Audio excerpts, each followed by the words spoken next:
Question centrale. Les puissances extérieures contrôlent-elles la RDC à travers un réseau?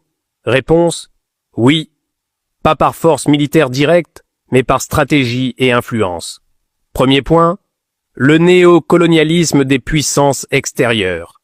Elles avancent sous couvert de coopération et sécurisent leurs intérêts industriels et économiques. Le Rwanda devient leur instrument qui contrôle le M23 et certains politiciens à Kinshasa.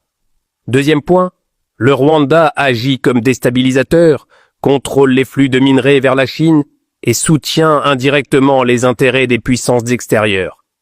Le M23 et les réseaux armés restent ses instruments pour couvrir ce jeu occidental.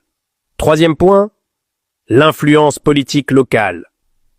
Les opposants ont reçu des soutiens internationaux visibles pour les élections, même s'ils ont échoué.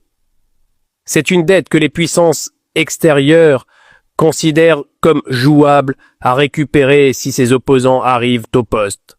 Quatrième point, les églises comme médiateurs.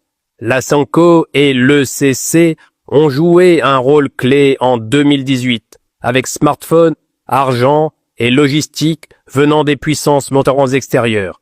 Elles facilitent le dialogue entre acteurs armés et politiques. Grâce à elles, l'influence extérieure retrouve ses relais et son accès au pays. Cinquième point, plan militaire et économique. Le Rwanda fournit relais militaires et logistiques via le M23. Quand la déstabilisation échoue, le plan B reprend. Le dialogue. Les acteurs de l'opposition sont réintégrés par la médiation des hommes en robe, mais ce sont les puissances extérieures, celles qui nous ont dominés par le passé et veulent revenir par le dialogue après l'échec à travers les groupes armés qui contrôlent tout. Sixième point, le schéma global.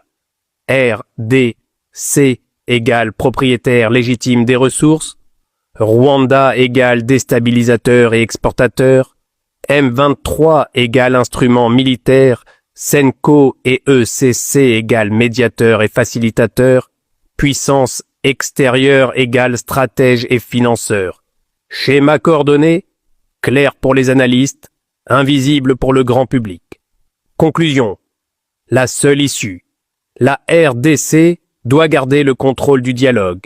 Si Tshisekedi cède la médiation aux religieux, ça signifie qu'il a remis le Congo dans la main de ceux qui ont financé les églises, et alors l'église remettra le contrôle dans la main de ceux qui vont faciliter l'infiltration. Le peuple congolais doit comprendre l'ensemble de tout ça pour décider son avenir.